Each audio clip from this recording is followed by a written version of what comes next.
Hello, everybody, and welcome to History Bite number 323, dated October 27th, 2021. I'm Walter, your mobile historian and blue-collar scholar. Thank you so much for tuning in today. This History Bite is entitled Baltimore Landmarks, the Cathedral of Mary, Our Queen. Before I begin, however, I'd like to invite you to subscribe to my YouTube channel, Juarez Lee Shelton, M.A. And also, please click on that little notification bell immediately to the right of the subscribe button. In doing so, you will receive notifications when I post new, exciting, and enlightening videos in history, law, political science, theology, and philosophy. Thank you so much in advance. You're the best. Again, this video is entitled Baltimore Landmarks, the Cathedral of Mary, Our Queen. The Cathedral of Mary, Our Queen is a large English neo-Gothic cathedral located at 5200 North Charles Street, Baltimore, Maryland, 21210. It is one of two cathedrals for the Roman Catholic Archdiocese of Baltimore, the other being the Baltimore Basilica, otherwise known as the Basilica of the National Shrine of the Assumption of the Blessed Virgin Mary, which has stood since 1821. Opening in 1959, the Cathedral of Mary, Our Queen thus became the co-cathedral of the Archdiocese. Interestingly enough, one can follow Charles Street straight north from downtown Baltimore, where the Basilica is located, to the Cathedral of Mary, Our Queen. Straight up. What other archdiocese with a co-cathedral can boast of such convenience? For those who are unaware, the Archdiocese of Baltimore was the very first Roman Catholic diocese in the United States of America, having been established by Pope Pius VI in November of 1789.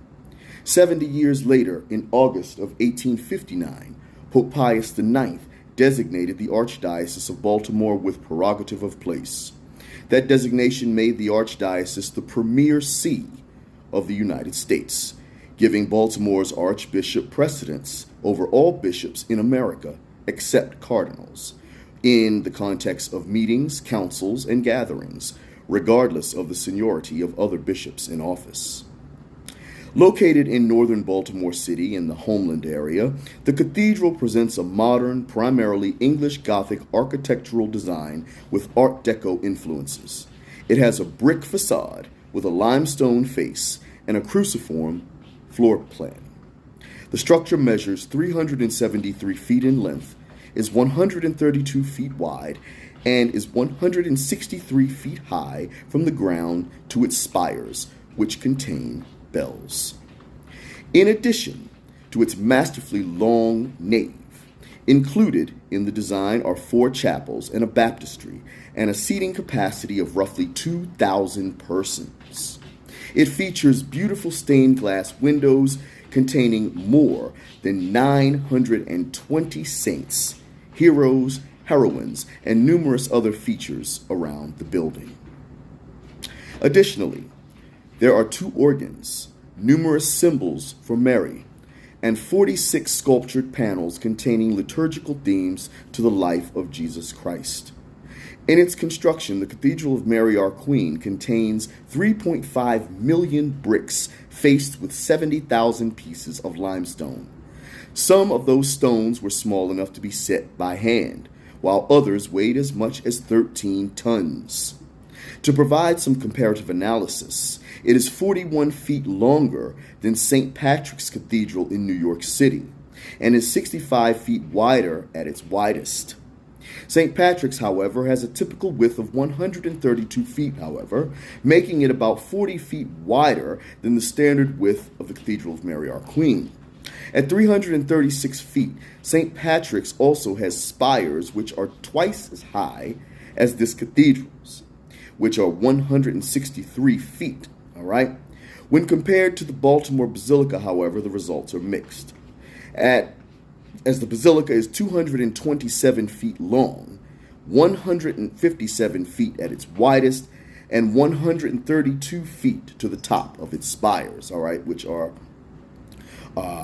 from ground to bottom, the very top of the Basilica itself, spires being on top of the towers, The Cathedral of Mary, Our Queen was constructed by funds entirely bequeathed by Thomas J. O'Neill, a wealthy Baltimore Irish merchant, born in Ireland, immigrated to Baltimore, all right? In the Great Baltimore Fire of 1904, all the stores on Charles Street, only his remained virtually unscathed. Prior to this, he had asked the Carmelite sisters in East Baltimore to pray for the safety of his store. One of these sisters was his own sister. He firmly believed that prayer had saved the store. As a result, in giving thanks to God, his will stipulated that on the death of his wife and the payment of a grant to Loyola College, 2/3 of his estate was to become available for the building of a new cathedral in Baltimore, and the rest devoted to the construction of a hospital, which would become Good Samaritan. The bequeathed amount in 1919 to Cardinal Gibbons and his successors was $5 million. And although his wife died in 1936, both the Depression and World War II delayed the plans for construction. By the time the plans were executed, the original amount had more than doubled to $14 million. This vast sum was divided into $9 million for the cathedral and $5 million for the hospital. A total of $8.5 million would ultimately be needed for the cathedral's construction. Interestingly enough, it is the only cathedral in the more than 2,000-year history of the Catholic Church whose funds were donated by a single person. For the record, $8.5 million in 1954 was the equivalent of $81,580,000 in 2021 dollars. The land chosen in North Baltimore for construction came in separate intervals over the course of 24 years, all being acquired by 1949. In January of 1952, the architects were commissioned to design the cathedral, a Boston-based firm known as McGinnis, Walsh, and Kennedy. Lastly, the company chosen to bring the blueprints into existence was the Turner Construction Company. They were awarded the contract in August of 1954 and signed officially in October of that year. Under the administration of Archbishop Francis P. Keogh, the groundbreaking for the cathedral took place on October 10, 1954, the very same year that the Brown versus Board of Education decision was handed down in America. The reigning pontiff at this point was Pope Pius XII. The day after the groundbreaking, he issued a decree proclaiming May 31st as the Feast of Mary as Queen, to be celebrated throughout the world. For the record, Mary's coronation as Queen of Heaven and Earth is already enshrined in the fifth glorious mystery of the Holy Rosary. The question of the cathedral's name, which was still officially up in the air at this point, was put to rest. Both of Baltimore's cathedrals are thus named in honor of Mary, Blessed Mother of Christ, Queen of Heaven and Earth. As the progress of the cathedral's construction continued steadily, the first celebration of this feast took place on May 31st, 1955, with the laying of the cathedral's cornerstone by Archbishop Keogh. That cornerstone, like many, is a time capsule containing many relics of the day. This event is commemorated with an inscription on the cornerstone and can be viewed inside the church itself. On October 13, 1959, nearly 5 years to the date of the groundbreaking, the Cathedral of Mary, our Queen, was consecrated by Auxiliary Bishop Jerome Sebastian, and the formal dedication took place on November 15, 1959. Among many others in attendance at this first Mass on that day were 2 cardinals, 15 archbishops, and 100 bishops. At this point, the reigning pontiff of the Catholic Church was Pope John XXIII. Numerous remarks and praise of the new structure came from throughout the Catholic world, including, but not limited to, Pope John XXIII, other Vatican officials, and Baltimore's own church hierarchy. Other compliments also came from the non-Catholic world as well. Due to its status and size, in its time, the Cathedral of Mary, our Queen, has hosted many weddings, funerals, installations, and its share of papal visits. In 1960, Cardinal Giovanni Montini visited the cathedral some 3 years before he would become Pope Paul VI. In 1969 and 1976, Cardinal Carol Wojtyla paid visits to the cathedral before he was elected Pope John Paul II in 1979. He would visit again in 1995 during his visit to Baltimore, a very historic visit indeed. In 1962, Nancy D'Alessandro married Paul Pelosi at the cathedral, 45 years before she would first be elected U.S. Speaker of the House in 2007.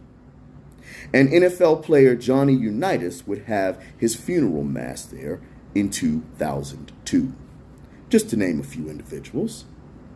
Like the Basilica of the Assumption, the Cathedral of Mary, our Queen, is the permanent resting place of several former archbishops and auxiliary bishops of Baltimore. They are as follows: Bishop William Newman, Archbishop William Donald Borders, Bishop Philip Francis Murphy, Bishop Thomas Austin Murphy, Cardinal Lawrence Sheehan, Archbishop Francis Keogh, Archbishop Auxiliary Bishop Jerome Aloysius Doherty Sebastian. As a fully functional parish, the cathedral has daily masses, regular tours, several parish ministries, and a reputable school. As of the time of this recording, masses are recorded via live stream and made for public viewing.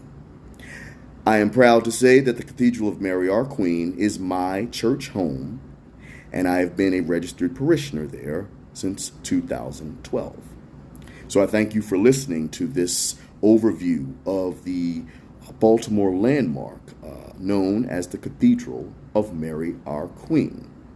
A beautiful and historic parish, one of the cathedrals for the Archdiocese of Baltimore, okay, and arguably a monument to Archbishop Francis Keogh as well, all right, who, oversaw the construction from beginning to end and was entirely committed to seeing this realized in his lifetime, all right? So if you ever wish to visit the Cathedral of Mary, our Queen, you will not be disappointed, whether it is as a visitor or to attend Mass. So I thank you again for listening to this video. If you have any questions or controversies, please leave them down below and I'll be happy to answer them. If you have not subscribed to my YouTube channel as of this point, please do so now. It would greatly be appreciated. Warresley Shelton, M.A.